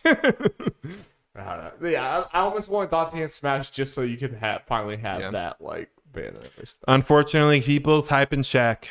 Dante did get a Mii costume. Yeah, Dante's done. No, Yeah, Dante's done. Yeah. I know, but still be cool. Yeah. All right, Derby. We got the Bayonetta hype out of the way. Let's do the best of the rest. Best of the rest. So that's in no particular order. Spider-Man. Spider-Man. Oh wait, yeah, I forgot what you keep referring to as Spider-Man. I'm not thinking. Splatoon 3. We got a new trailer for that. Got some more gameplay. Got some of that sweet Splatoon lore. The mammals are back, baby. No more. Is it no longer just 2 cats for some reason? We got furry. Hats off to them. You know, Yeah. like making Surviving the this all time. apocalypse. We got some furry tentacles. They are terrifying. They are terrifying. I'm very curious how else they go, where else they go with that shit. Yeah. Splatoon, I don't even think it's like a question. Is Splatoon Nintendo's darkest franchise? Metroid is the only one that like rivals it, but like I think Splatoon might in concept actually be darker. Yeah. It's definitely the darkest out of their very, very big franchises. Ooh, I'm sure that Metroid shade. I'm sure someone, if they're listening, puts up their glass like, well, actually, this very obscure one from the early 2000s is actually really dark. Actually, Axeman. Actually, Kid Icarus, you know? I don't know. Kid Icarus might have got up to some shit back in the 80s. I don't know. Yeah. I'm pretty sure Palutena like wiped out the human race, but you know. JK. Maybe. Yeah. I don't know. But yeah, I'm excited for this. I like the trailer from, you know, as someone who played 1 and 2, it showed off some new things. I can see how for people who aren't in the know are like, okay, this looks more like Splatoon. Though I will say people give Splatoon way too much hate. I'm just seeing that. I mean, to some point, those people's opinions don't matter because even if everyone who bought Splatoon 2 buys Splatoon 3, it's going to be a very successful video game. Yeah. Like, they don't even have to get a single new person, and they will get new people, but they don't even have to get a single new person for it to be successful. So. Yep. But I am very excited for this. I'm glad they're kind of, quote unquote, continuing the story. Like, it seemed to go crazier and crazier with the story mode, which it was the fear. I had the fear after 1. I have less the fear after 2 that they were just going to kind of abandon it and put it to the side in favor of the multiplayer. Yeah. Since, you know, that's our big reason people get into Splatoon, and it had its staying power. But then again, they did release the Octoling expansion, which is all story. Yeah.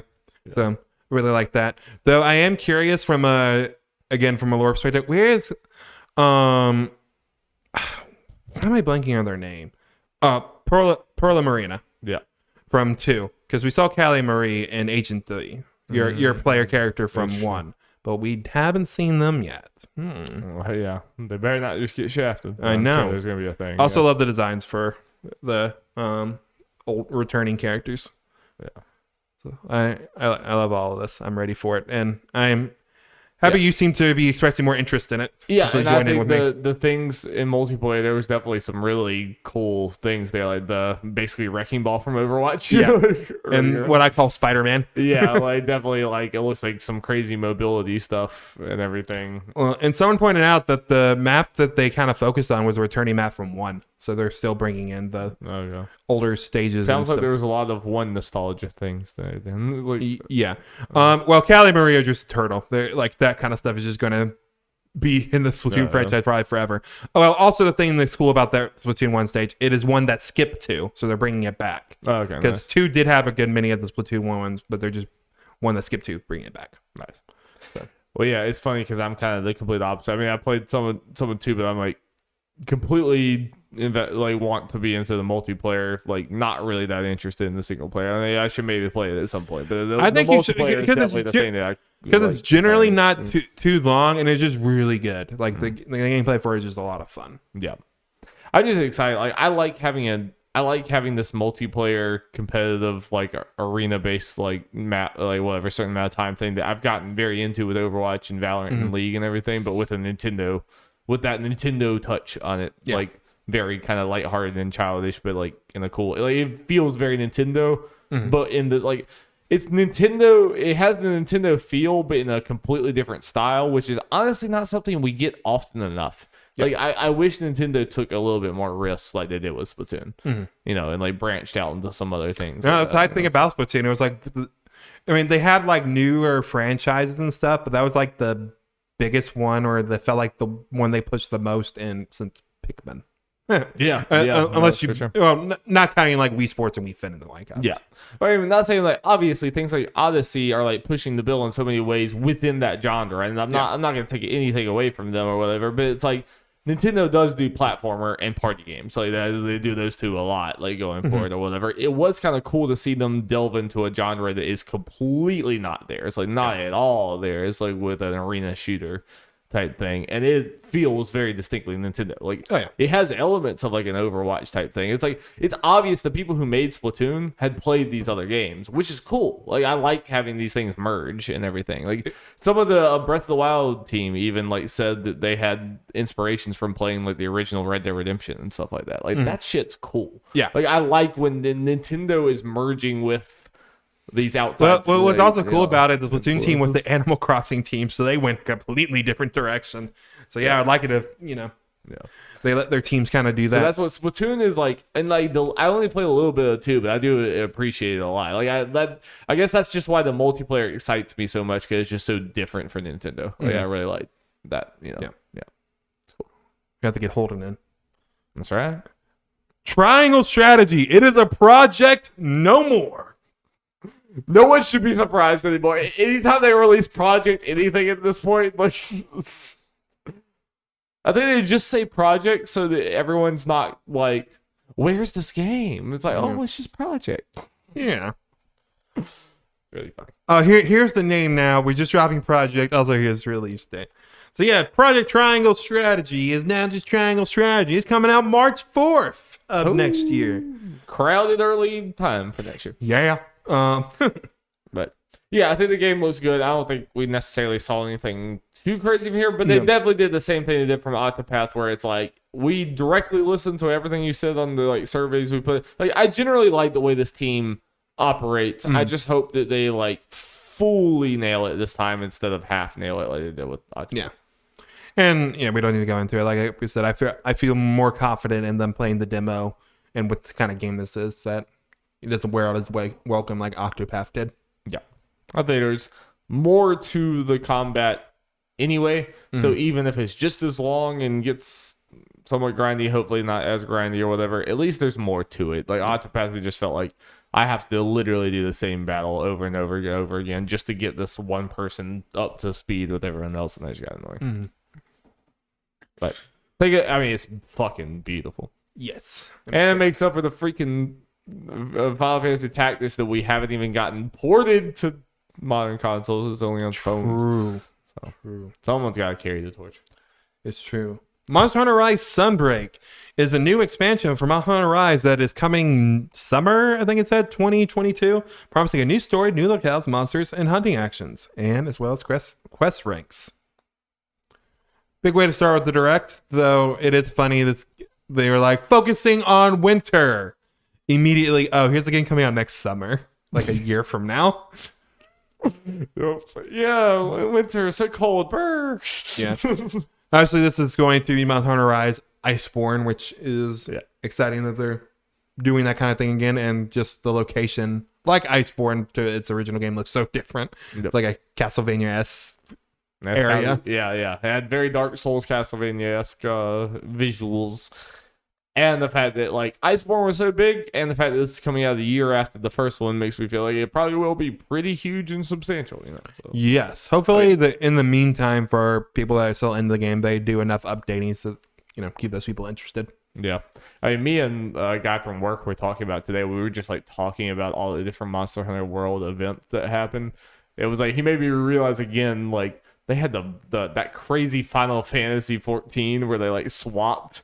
And like they made it had a behemoth fight that they made it feel like Final Fantasy. Then Final Fantasy 14 had a Ragnaros fight or whatever that with the 3 lives in it. It was crazy. And then they had the Witcher thing, which is like the perfect crossover because he's a Monster Hunter and Resident Evil is just like. And he even said like the Monster Hunter movie crossover. The movie's terrible, but he's like the crossover was incredible. It was like they went all fucking out for that game. So I wouldn't be surprised if Rise gets some really cool shit. Something that I think just launched, you can now have your Palamute be Rush from Mega Man. Yeah, my friend from work was like super excited about that. And like it's actually Rush. Apparently they have Kuma there too or whatever. And like whenever you fight, you like you like actually fight, like punch with it. It's like it's crazy shit. And Amaterasu is in there as well. Awesome. Yep. Go do more crazy shit. Yep. Animal Crossing. It was there, kind of. It was just there to announce. It's announcement of announcement. Yep. Announcing an Animal Crossing Direct that is coming up in October. But teasing Brewster coming back with a little cafe. Getting people excited after this long wait. I don't really know what it is because I didn't play previous Animal Crossing, but I'm excited because other people are excited. So that probably means it's chill. Yeah. I will say it is interesting. I'm definitely with people that I am surprised about the lack of major updates since the launch of it. I'm not surprised at this point because Nintendo never does that with like anything. Yeah, but I think just part of it is I feel like Animal Crossing got more in the past. Like previous entries, so it's just kind of what previous games have done. Modern Nintendo does not do that with anything.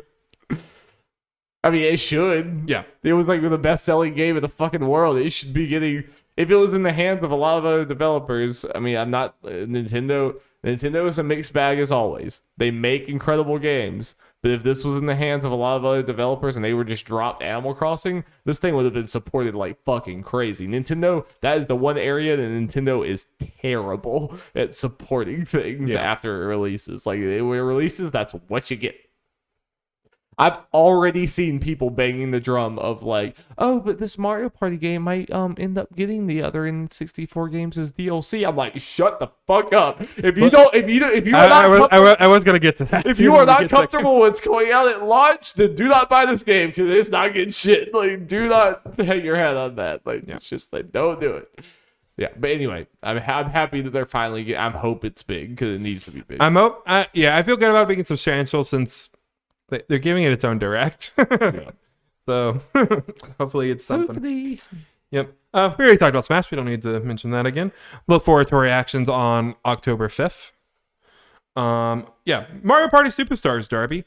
Nothing too crazy. Well, they did announce officially the other 3 boards for the game, which are Woody Woods, Yoshi's Tropical Island, and Horrorland. Did you say Horrorland? Horrorland. Horror. Yeah, Horrorland. You get Boo. King Boo showing up, Darby. Ooh, baby. The king. The boy himself. So we now have the boards, and they look like good ones. Like, I've played all these boards, but unfortunately it's been so long, I can't join in, like, with some other people I've seen talking, like, oh, yeah, these aren't the best boards, or, yeah, this is the best boards from those games. Like, I can't remember. I just remember having fun with these games in particular, and, remember these boards so long ago, man. But I like how the boards that we have, like, they look visually distinct, like, different type of areas, and they showed off, like, oh, here are kind of these gimmicks for these things that are cool and inherently more interesting than anything in Super Mario Party.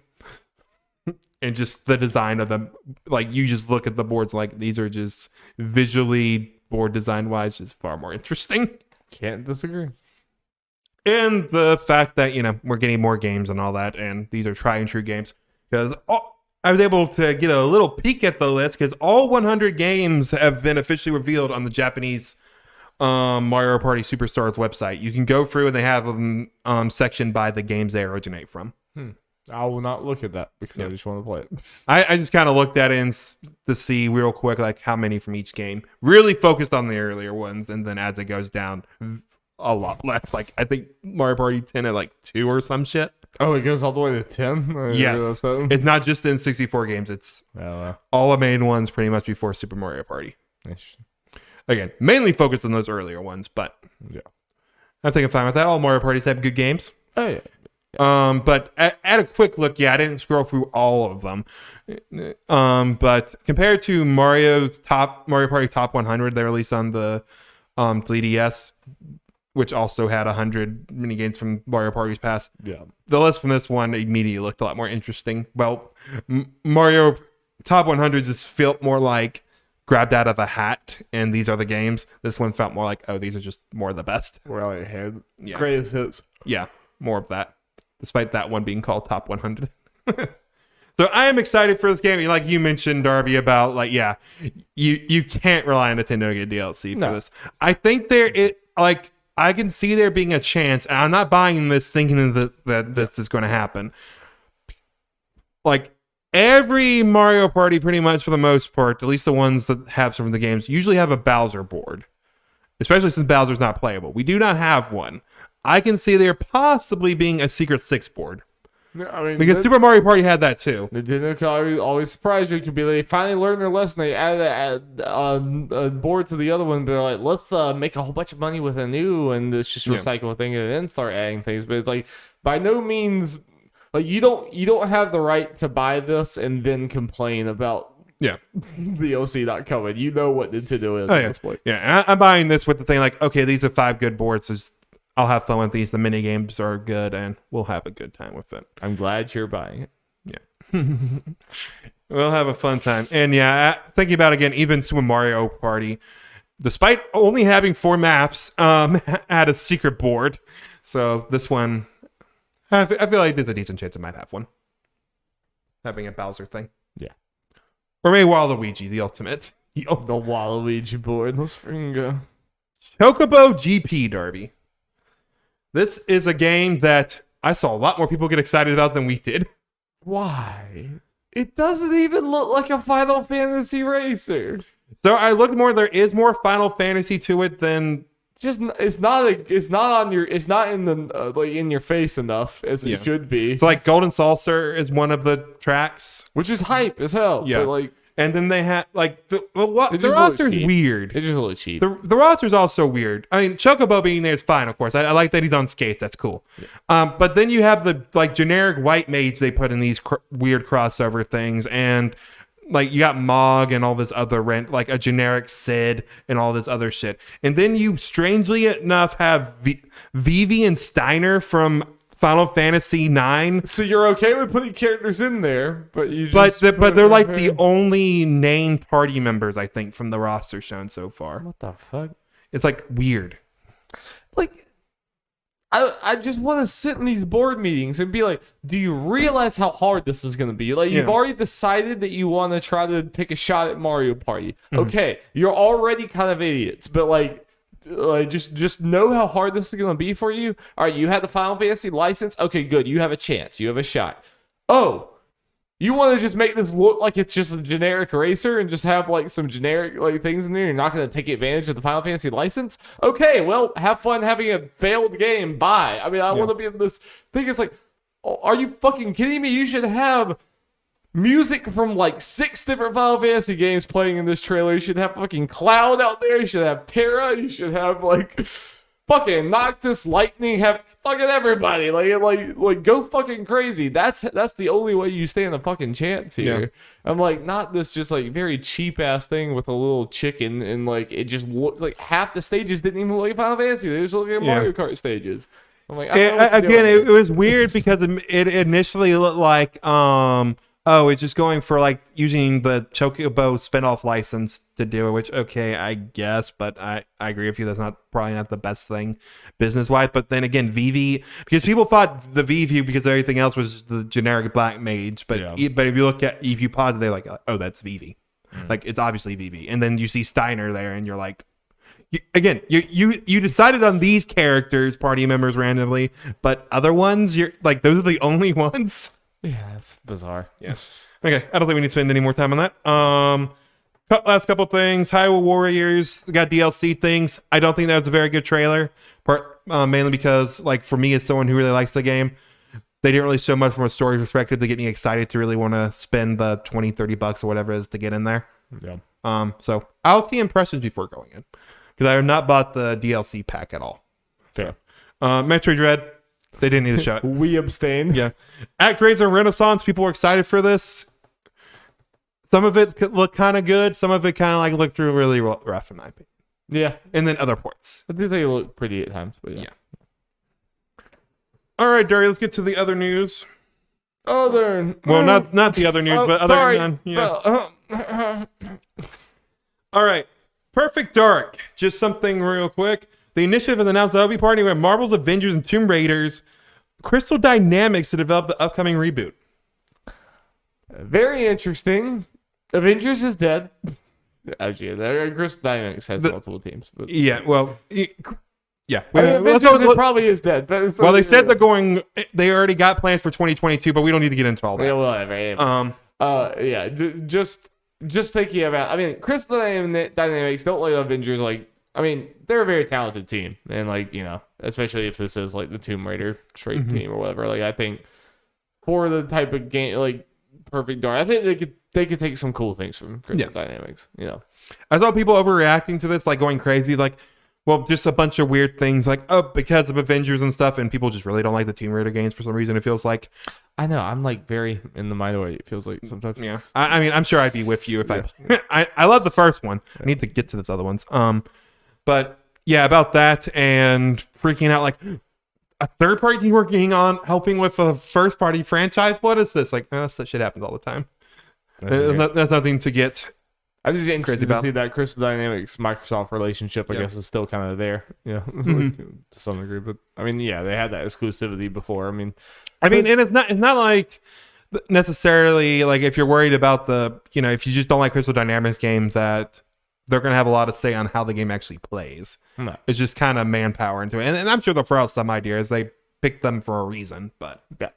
But I mean, especially this late in the game, and this like, I doubt they're like having much direct, like, we are directing this game. I imagine, and I think you'll agree with me on this, it's despite being owned by different companies, obviously my mind goes to Nintendo. It's like Monolith Soft helping with Breath of the Wild. Probably something kind of like that, just kind of helping with some backbone. Yeah, and stuff. So I mean, definitely in that scenario, you definitely saw some Monolith Soft in there, but and you might see some of that in there. Not like, again, I don't think that's a bad thing. I mean, I think in a lot of ways, like Perfect Dark is kind of like, for lack of a better phrase, like kind of like crawling around in the dark right now, because it's like it's been so long since there's been a Perfect Dark. It's like, what does a modern Perfect Dark and the last Perfect Dark we don't talk about? we don't like to talk about. What does a 2021 Perfect Dark, or 2022 whatever? What does a modern Perfect Dark look like? I think someone like Crystal Dynamics, who's like, you know, taking Tomb Raider into the modern era, I think in a really good way or whatever. Like, I think they can offer a lot to them for just like making a potential third person shooter, like running around in the environment type of game anyway, you know, whatever. Like, it doesn't mean that Perfect Dark is going to be Tomb Raider or something. I mean, you know, like, but I think the Crystal Dynamics is very good at that third person action thing. I think they bit off a little more than they could chew with Avengers. Yeah. But I think the Tomb Raider games are very, very mechanically sound. I will accept some complaints about the story of Tomb Raider. I mean, I enjoy it, but it's nothing that crazy. But like mechanically, it's very good games. All right, Dari. Well, we seem to be fine with that pairing. Are we okay with the pairing of Quantic Dreams and Star Wars? I mean, people are gonna enjoy it a lot. Yeah, and that's enough of a reason to make it happen. But I'm not gonna really play it probably. My Twitter is very, very, very negative about this. I don't want to be too negative, because I know people really like Quantic Dream, and I'm really happy for them. And the fact that, like, if you're into Quantic Dream's narratives, then the concept of having them tell a Star Wars story is probably super exciting to you. And I totally get that. Having the concept of having like a cool narrative based game in Star Wars is totally cool to me. I mean, I think that could totally work. So part of the universe is so huge. Yeah, part of this rumor is that it might be more action based, which is another can of worms. That almost makes it worse. Yeah, well, I mean, yeah, that's definitely. Yeah, I mean, we've seen people change things and it working out well, obviously. Gorilla, but when people are questioning developer for like their main thing anyway. Them going to a completely different place with an IP you love, I understand. Like people are like, It's at least like it feels impossible to make that into a slam dunk. Yeah, like they might surprise us, but there's no way it could be like, oh yeah, this studio that I already feel like makes pretty bad narratives is making a completely different, like an action game when all they've made is narrative games. Cool, It's like at least Guerrilla with Killzone, at least they were making first-person shooters. At least it was like action in some way. It's like this is a complete 180. Yeah, it's if you let me loose completely, I'm just gonna be completely negative. I just really don't like David Cage's writing style. I'm sorry, I just really don't. And I mean, I guess it's not just David. I mean, just every game that Quantum Dream has made, I just think is like hitting you over the head with a baseball bat. You were talking about Tales being a little heavy-handed. Yeah. Oh God. Yeah. It's not even close. Yeah. Not even close. Like I don't know. I mean, have you played? Did you play Heavy Rain at all? I played Beyond and liked it. Oh, you played Beyond. Okay, yeah. I mean, like, even Heavy Rain, it's fine.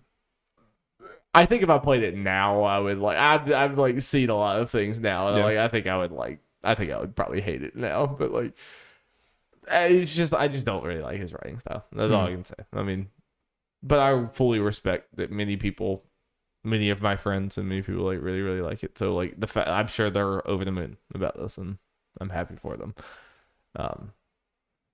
If you want me, do you want me to take the positive with this? This is Star Wars obviously leaving EA and going to other studios, so that means we're probably gonna get more of this. True. So like I'll take this and be happy by the fact that this is probably not going to be the last. Like we're probably gonna see more Star Wars games branching out to other studios, maybe the studios that I am more into. Oh yeah, I guess technically the KOTOR remake is that as well. Yeah, and Ubisoft's making a that's right Star Wars thing. Yeah. Woohoo! Which I'm maybe into that. I mean, Ubisoft RPGs get very, very similar, but maybe they'll surprise me with this one. I don't know. Arc System Works presents. Oh, fuck, dude, that would be hype. That would be fucking sick. We're getting a Star Wars anime and a Star Wars anime fighter. Oh shit! Actually, imagine they made a fighting Put game. some Visions characters It's just Visions characters, and they're each of their styles. I haven't watched any of that yet. I probably should. Yeah, I completely I missed it. Released, people were talking about like, oh yeah, it's really good. I was like, wait, shit, is that fuck? Yeah, I think it came out like a week or so ago. It released like a couple episodes, and now it's like a once a week thing. I might be wrong on that. Hell yeah. Overwatch 2 Derby. Let's go, baby. We got some new reworks presented to us in our faces, in the form of in our face. Yes, in the form of Sombra and Bastion with a hat. Bastion with that. I mean, honestly, that's the biggest change. Yes. I mean, game changing. Yes. He got that hat. Well, I can't wait for the biggest change of the whole game, McCree's name. I listened to some of the Overwatch League finals, and they actually said, like, oh, he killed Cowboy.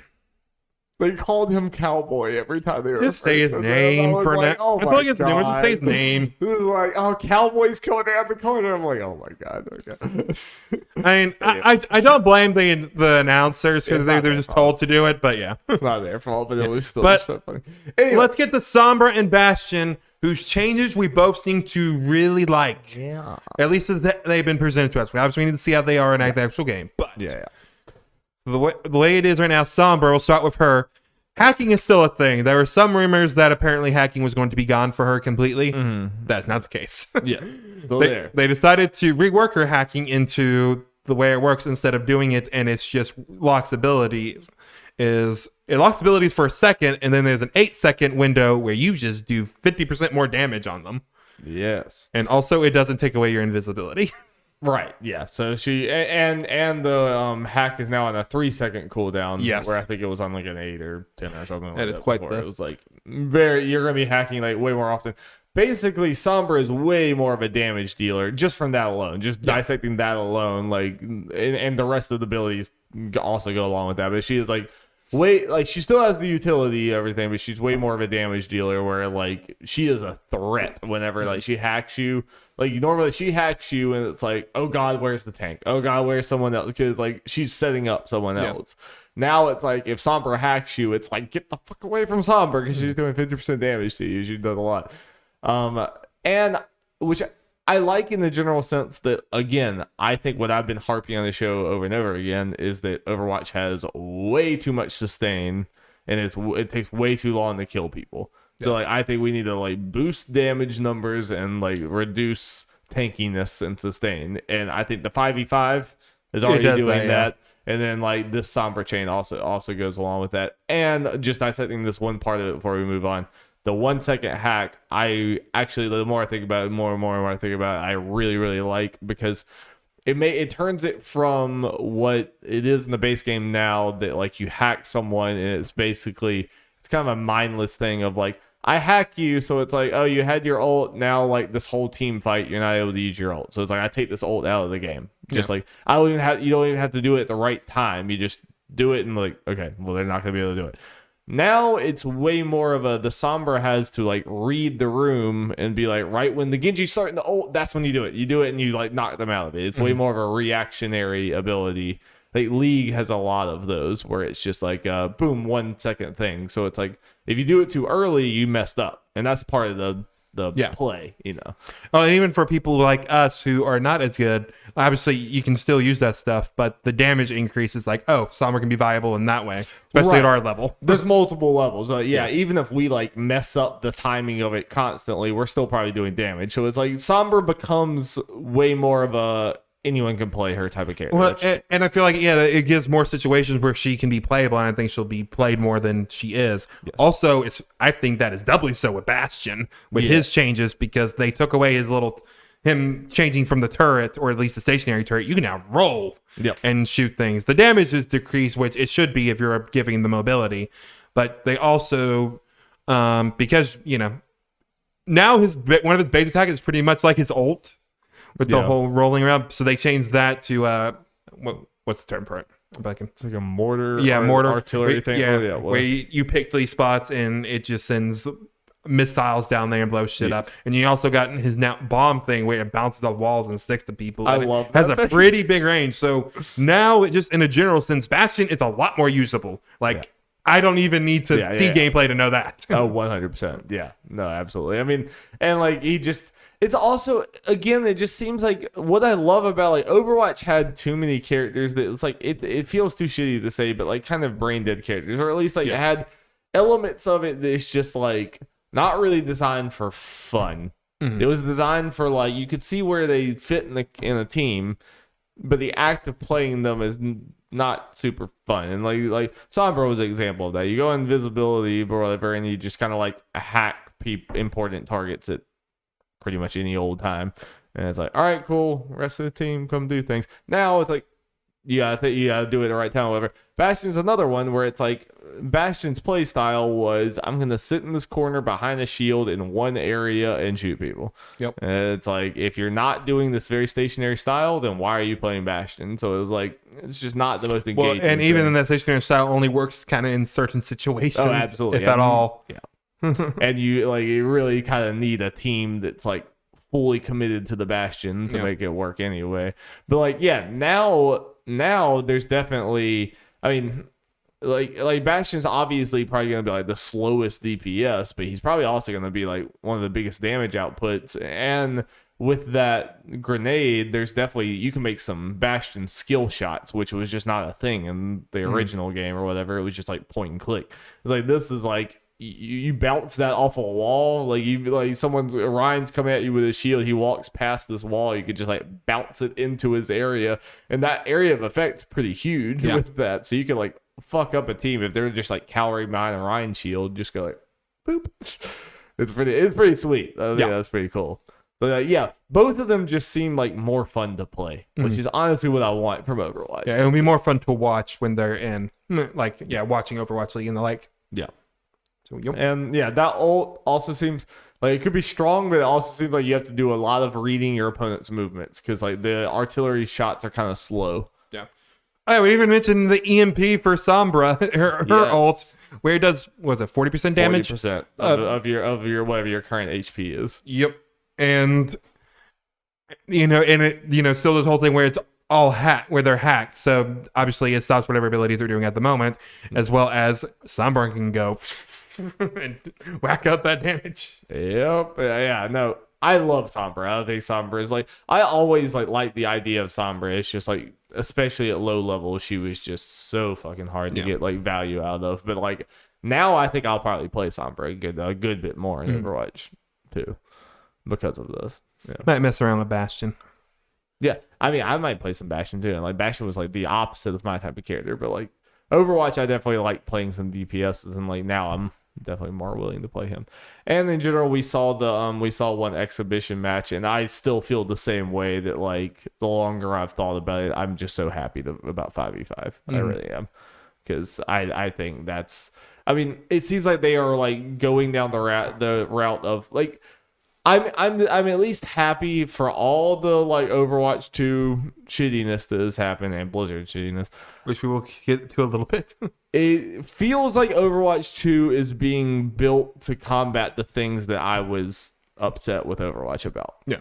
Specifically of the, and it seems like it's taking from some of the games I think are doing things right, like Valorant and everything, where it's like, I think they're trying to bump that time to kill way down. The maps are more interesting, and there's more reasons to use all of them with like push and everything. With like the objective is changing constantly rather than one static. Well, even I think the escort map, or I think was one of the other maps that wasn't pushed. We saw me and you were praising the way it looked because the verticality of it, and just like other maps, there was just a lot of places you never really went. There are sometimes we played Overwatch recently, and I just wandered to places like, I don't think I've ever seen this spot ever. Yep. And we could quickly tell, like, I feel like more of this map's actually going to be used. Yeah, whatever that area last time we saw it, that was like, they went into some like factory area, and it was just so wide open. Yeah. And I think it's like that combined with the one tank, because before it's like, even if you wanted to flank or something, they have 2 tanks. Like, what are you gonna do? Like, you flank them, you got a little bit of damage on them, everyone turns around and kills you. It's like, all right, well, you feed. right. So you are incentivized to just get in 2 meatballs and shoot each other until one meatball dies. Like that's what Overwatch is incentivizing you to do. I feel like all the puzzle pieces are kind of coming together, because I think the one tank makes it like you more vulnerable. So you need to use the whole map more, like I'm optimistic. This is the most optimistic I've been, for this. Yeah. Happy. Well, it's time for other news before we head out. Other news. Well, speaking of Blizzard, I'll just start with that. Overwatch executive producer Shaco Sunny is leaving Blizzard. Another high-ranking Overwatch person gone. Yeah. Lots of people are abandoning Blizzard and Activision, and I don't blame them. Yep. I don't really know anything about this guy. But. Yeah. Well, more of a Blizzard thing in general at the timing of it is just... Yeah.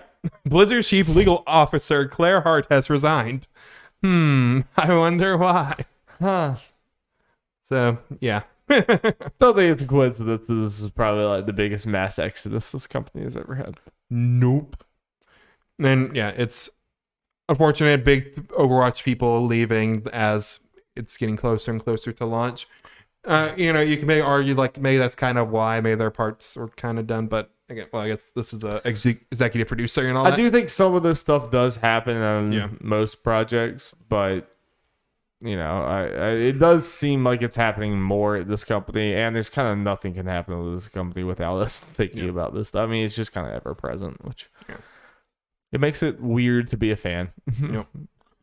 Well, we talked about Apple and Fortnite very quickly last podcast or whatever. Apple has banned Fortnite potentially up to 5 years until all the legal shit is done, which could take up to 5 years. Damn. So all that stuff where, Apple won most of the stuff, but Apple's like, yeah, we won this one thing. Apple's like, not if you're not on our store. You want it for everyone else, I guess, kind of. But even like, I mean, I guess I don't really know. I'm really stepping into waters that I'm not welcome to step into. But like, what they won was basically that people can link to other. Yeah, well, it's funny. things. Like Like, I was they like, can't oh, okay, that's nice. But then people point out, well, apparently Apple can still do the 30% from that. Yeah, no, nothing's changed. All they can do is just post a hyperlink, and no one has to even use it. Like you still have to offer a like route to use Apple Store. Like nothing is. You basically just people can say, "Hey, click this link if you want to," but it's probably gonna be a lot easier if you just use your Apple thing that you already have your credit card on. So you're probably just gonna do that. Like, it just doesn't even seem that big of a win to me. Yeah. But I don't know. What do I know? Digital Eclipse has approached Marvel and Disney about porting Marvel vs. Capcom 2 to current gen consoles. And if you don't know, Digital Eclipse, I forget the name that they were originally under, is pretty much the company that ported NVC2 before. Yeah. It's just like, hey guys, we'll do it again. Just well, gladly, yeah, I've been following Max talking about all this, and yeah, there was like an interview with the Digital Eclipse guy. So, fingers crossed. We'll see. Yeah, that does happen. I will get the game because I just kind of want to play that because these games are great. It'll be cool just watching the story of all this. I'll be just happy if people get it. Yeah. Yep. And final thing announced today: Resident Evil 4 VR is coming October 21st. Oh shit! I didn't realize that. That was announced today. I'm like, close. let's go. That's close. Yeah. Now it's like, wait, is this how I play RE4 for the first time? Baby. True. Yeah. Halloween stream. Oh, Halloween stream. Yep. I'm excited for it. There's a preview out and they seem pretty positive so far, so feel good about it. Yeah. Pretty neat. Podcast. And guys, that's the podcast. That's a completely sequential episode 201 of There's a Large Gaming Podcast. Thank you guys so much for joining us. Make sure to tune in next week for our Smash reactions. You think should we just make the executive decision to make like next week's podcast like later or something to like cover the? I don't know. We'll figure it out. We'll figure out what we're gonna do. The Cowboys just making that booty. Yep. All right. Thank you guys so much. Bye. Bye.